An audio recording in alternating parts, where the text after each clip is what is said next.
नमस्कार स्टूडेंट्स, हमारे YouTube channel lucky education में आप सभी का स्वागत है।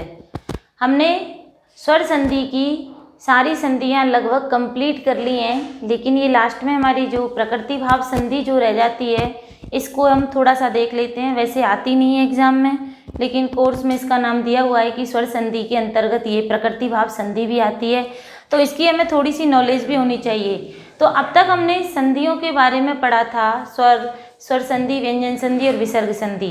तो हमारी जो पहली संधि चल रही थी वो थी स्वर संधि। स्वर संधि के अंतर्गत जो संधि आती हैं वो 8 संधियाँ थीं। दीर्घ, गुण, यण, अयादि, वृद्धि और पूर्व रूप, पर रूप, और ये लास्ट में थी प्रकृति भाव संधि। तो देखिए, अब तक हमने पूर्व रूप, पर रूप तक ये 7 संधियाँ कंप्लीट कर ली थी। इसके पश्चात हमारी 8वीं संधि जो शुरू होती है वो है प्रकृति भाव संधि। प्रकृति भाव संधि का सूत्र है ईदु देद द्विवचनम प्रग्रह्यम। ईदु देद, ई, उ और ए, इसमें से निकलता है ई, इसमें से निकला उ और इसमें से निकला ए। तो द्विवचनम और द्विवचनम यानी कि द्विवचन में ही प्रयुक्त होती है केवल, इसके अलावा किसी भी शब्द में प्रयुक्त नहीं होती। प्रग्रह्यम और उसकी प्रग्रह्य संज्ञा हो करके प्रकृति भाव संधि होती है। प्रकृति भाव का जो मतलब होता है वो होता है जैसे को वैसा, अर्थात इसमें नो चेंज होता है। प्रकृति भाव संधि में जैसे को वैसा होता है, अर्थात इसमें नो चेंज होता है, कोई भी चेंज नहीं होता। द्विवचन का प्रयोग होता है और द्विवचन के प्रयोग किन किन वर्णों में होता है? बड़ी ई, बड़ा ऊ और एक ही मात्रा के जो शब्द रूप होते हैं उनमें ही द्विवचन में ये प्रकृति भाव संधि होती है। तो देखिए, इसका जो सूत्र है ईदु दे द्विवचनम प्रग्रह्यम, ई, उ, ए। ये जो इकारांत, उकारांत और एकारांत जो शब्द होते हैं, ये जो द्विवचन में होते हैं, ये इकारांत, उकारांत, तो उनकी प्रग्रह्य संज्ञा होकर के प्रकृति भाव संधि होती है। तो इनकी देखिए, इकारांत में हरि शब्द है हरि, हरि, हरऊ, हरय। तो देखिए छोटी ई है इसमें, हरि छोटी ई है, हरि शब्द जो है हरि, हरि और हरय। तो ये जो हरि शब्द आया वो द्विवचन में आया हमारा, और एक वचन में आया हमारा हरि, और बहुवचन में आया हरय। इस प्रकार से ये द्विवचन में ये संधि का प्रयोग होता है, लेकिन जैसे को वैसा ही इसमें लिखा जाता है। तो देखिए, हरि एतौ शब्द है, एतौ शब्द भी एतद शब्द का द्विवचन है, और हरि शब्द है वो भी हरि शब्द का द्विवचन है। तो हम इसका जो संधि विच्छेद करेंगे वो होगा हरि प्लस एतौ। इस प्रकार से हो गया हरि एतौ विष्णु इमौ। और दूसरा जो हमारा शब्द है विष्णु, शब्द होता है विष्णु, विष्णु प्लस विष्णु, विष्णु और विष्णवय, गुरु, गुरु, गुरुवे। तो इसमें देखिए बड़े ऊ की मात्रा होती है, तो ये हो जाती है हमारी बड़े ऊ की मात्रा, यानी कि द्विवचन में हमारी बड़े ऊ की मात्रा हो जाती है। तो देखिए, विष्णु इमौ, विष्णु शब्द का द्विवचन होगा विष्णु, और इमौ शब्द तो होता है एतत् शब्द में, इदम शब्द में, तो इदम शब्द में इमौ होता है। इस प्रकार से अयम इमौ इमे, इस प्रकार से इसके रूप चलते हैं। अगला है गंगा शब्द, गंगा, गंगे, गंगा, रमा, रमे, रमा। तो देखिए, गंगा, गंगे और गंगा, इस प्रकार से इसके रूप चलते हैं। तो देखिए, ये सभी द्विवचन के शब्द हैं, द्विवचन के रूपों में ये प्रकृति भाव संधि होती है। तो देखिए, प्रकृति भाव संधि में देखिए ई, दु, दे द्विवचनम प्रग्रह्यम, ई और उ और ए की मात्रा में द्विवचन शब्दों के साथ में प्रकृति भाव संधि होती है। इसमें नो चेंज होता है, किसी भी प्रकार का कोई करेक्शन नहीं होता है, वही हमारी प्रकृति भाव संधि है। और इसके यही गिने चुने 2-4 उदाहरण हैं, इन्हीं में से यदि आता है तो आ जाता है, वरना ये संधि बहुत कम आती है एग्जाम में। लेकिन नॉलेज के लिए आपके लिए ये संधियाँ बता दी गई हैं।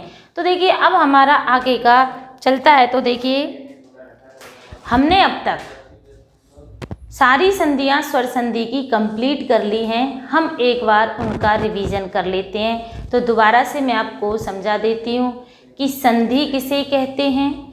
दो या दो से अधिक वर्णों के मेल से जो नया शब्द बनता है या परिवर्तन होता है या विकार उत्पन्न होता है, उसे ही हम संधि कहते हैं।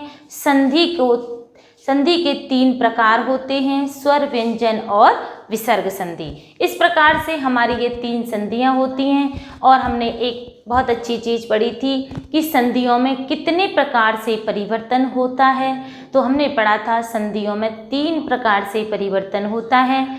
वो था एक वर्ण के स्थान पर परिवर्तन, दोनों वर्णों के स्थान पर परिवर्तन, और तीसरा था कि ना तो पहले वर्ण के स्थान पर ना द्वितीय वर्ण के स्थान पर, अर्थात इन दोनों को मिला करके कोई अन्य वर्ण बनता है, वो हमारी होती है तीसरा परिवर्तन।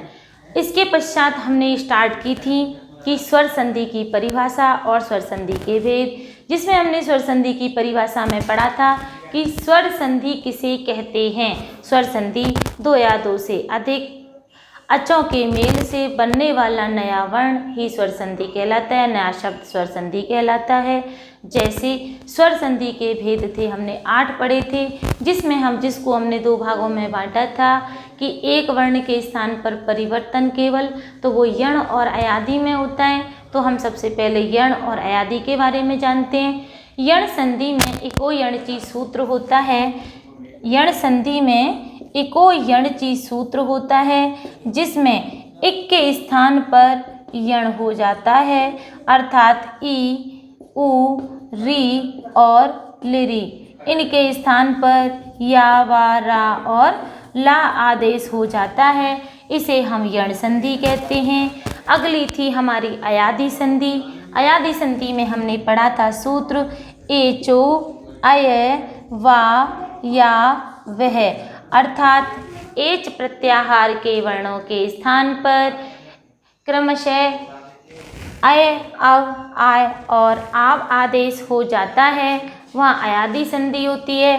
तो देखिए एच प्रत्याहार के जो वर्ण हैं वो हैं ए, ओ, ऐ और औ। इस प्रकार से देखिए अय, अव, आय और आव, इस प्रकार से हमने ये केवल एक ही वर्ण के स्थान पर परिवर्तन हुए थे, कोई दोनों वर्णों के स्थान पर परिवर्तन। इसके पश्चात असमान स्वर आता है या असमान वर्ण आता है, ऐसे ही इसमें अयादि संधि में होता है। अगली हमने पढ़ी थी दीर्घ संधि। दीर्घ संधि का जो सूत्र था वो हमने पढ़ा था अकह सवर्णे दीर्घ है। अकह सवर्णे दीर्घ में अक प्रत्याहार के वर्ण पढ़े थे।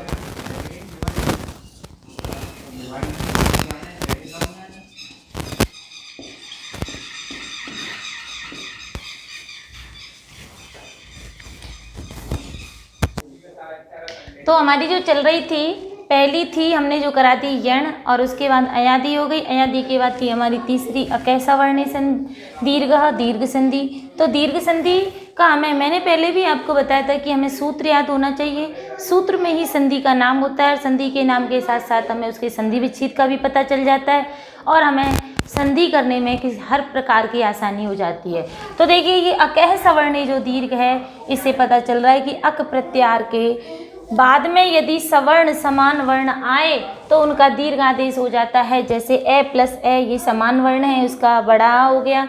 ई प्लस ई बराबर बड़ी, उ प्लस उ बराबर बड़ा उ, और री प्लस री बराबर बड़ी री। इसमें उदाहरण होते हैं जैसे विद्यालय, हिमालय, ग्रीस, नदीस, विष्णुदय, होत्रिकार, इस प्रकार से इसके उदाहरण होते हैं। तो देखिए ये हमारी दीर्घ संधि हो गई।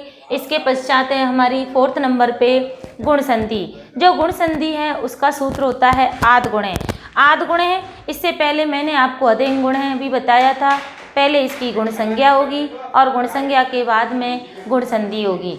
गुण संधि जो होती है, गुण संज्ञक शब्दों के अधे एंग प्रत्यय एंग आ जाता है, यानी कि ए और ओ, और उसके पश्चात होता है इसमें एक उरण रपड़ सूत्र लगता है, जिसमें अर और लर अल, अर और अल आदेश होता है, जिसमें देखिए आद गुण है सूत्र के माध्यम से हम पढ़ेंगे। ए अथवा आ के बाद यदि ई उ री लिरी आए, किसके इक प्रत्याहार के वर्ण आए, तो देखिए इनके स्थान पर क्रमशः ए अथवा आ प्लस ई होगा तो ए हो जाएगा, ए अथवा उ होगा तो ओ हो जाएगा, ए प्लस री होगा तो अर, और ए प्लस लिरी होगा तो अल आदेश होगा। इसमें हमने उदाहरण पढ़े थे नरेश, सूर्योदय, तवलकार, महर्षि, देवऋषि, राजऋषि इत्यादि।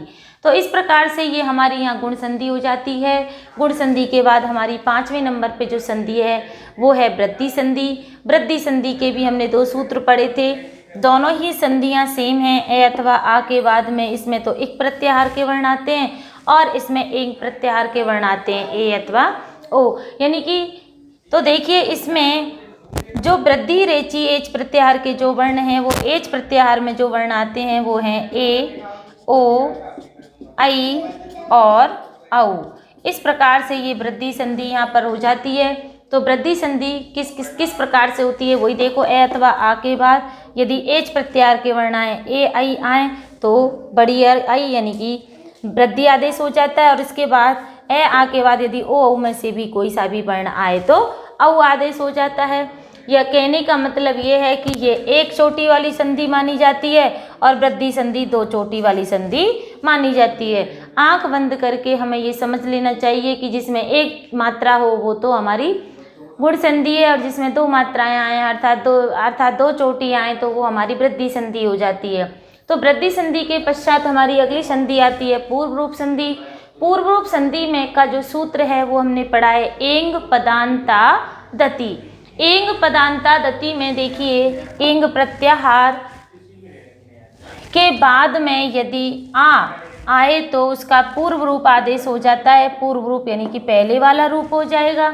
जैसे कि हमने इसमें उदाहरण पढ़ा था हरे अब, तो देखिए इसमें समझ लीजिए हरे ए पहले आ रहा है और बाद में अब आ रहा है, लेकिन इसके पश्चात आने वाले एकारांत के बाद आने वाले आ का पूर्व रूप आदेश यानी कि इसका अवग्रह चिन्ह के रूप में इसको दर्शाया जाता है, वहाँ पूर्व रूप संधि होती है। मैंने आपको ये पूर्व रूप संधि के बारे में बहुत अच्छे से पहले बता दिया था कि यदि ए और ओ की मात्रा के पश्चात ये अवग्रह का चिन्ह वहाँ दिखाई दे जाए तो वहाँ पूर्व रूप संधि होती है। और पूर्व रूप संधि में देखिए क्या होता है कि हमें जब उसका संधि विच्छेद करते हैं ए और ओ की मात्रा के बाद प्लस का निशान लगाने के बाद में और उसके पश्चात आ को पूरा लिख करके पीछे का शब्द लिख देते हैं, अवग्रह के स्थान पर ह्रस्व आ लगा देते हैं। अगली संधि है हमारी पररूप संधि। पररूप संधि इसके बिल्कुल विपरीत है, इसमें पहले ए ओ आते हैं और बाद में आ आता है, लेकिन इस पररूप संधि में पहले आ आता है यानी कि अकारांत उपसर्ग आते हैं, ह्रस्व आ आता है, पहले ह्रस्व आ आएगा उसके पश्चात ए ओ आते हैं, तो उनके स्थान पर पररूप आदेश हो जाता है। अर्थात इसमें भी ऐसे ही नो चेंज सा ही मान के चलो, जैसे कि हमने इसका पढ़ा था प्रेजते, प्रे प्लस ए जते, यानी कि अकारांत उपसर्ग आना इसमें मस्ट है, जरूरी है। जब अकारांत उपसर्ग युक्त शब्द आएगा वहीं पर पररूप संधि कर सकते हैं, नहीं तो इसमें फिर अपवाद के रूप में वृद्धि संधि ही होगी, क्योंकि ए प्लस ए होने के पश्चात में आई हो जाती है और वृद्धि आदेश हो जाता है। अगली संधि है हमारी प्रकृति भाव संधि, जो कि हमने अभी अभी पढ़ाई है आपके लिए। तो प्रकृति भाव संधि में देखिए हमने पढ़ा था ईदु दे द्विवचनम प्रग्रह्यम, अर्थात ई उ और ए को ये द्विवचन शब्द हों तो उसके पश्चात प्रकृति भाव संधि हो जाती है। जैसे को वैसा ही कहा लिखा जाता है, इसमें नो चेंज होता है। जैसे कि हमने लिखा विष्णु इमऊ, तो हम जब इसका संधि विच्छेद करेंगे विष्णु प्लस इमऊ, तो इसमें देखिए कोई भी हमने चेंज नहीं किया, क्योंकि ये जो विष्णु शब्द है वो उकारांत का द्विवचन है और इमऊ शब्द है वो इदम शब्द का द्विवचन है। इसके पश्चात हमारी ये जो संधियां हैं, तो देखिए स्वर संधि की 8 संधियां यहाँ रिवीजन के साथ साथ कंप्लीट हो जाती हैं। और इसके पश्चात हमारी संधि जो आती है दूसरे नंबर पर वो व्यंजन संधि का नंबर आता है, और व्यंजन संधि के बाद हमारी आती है विसर्ग संधि। तो आज तक के लिए जो हमने अब तक पढ़ाया है उसमें यदि आपको कोई भी प्रॉब्लम हो, समस्या हो, तो उसको आप सॉल्व करवा सकते हैं, पूछ सकते हैं, आपके लिए सबका समाधान यहाँ मिलेगा। तो हमारी वीडियो अब यहीं पर हम इसको विराम देते हैं। धन्यवाद बच्चों।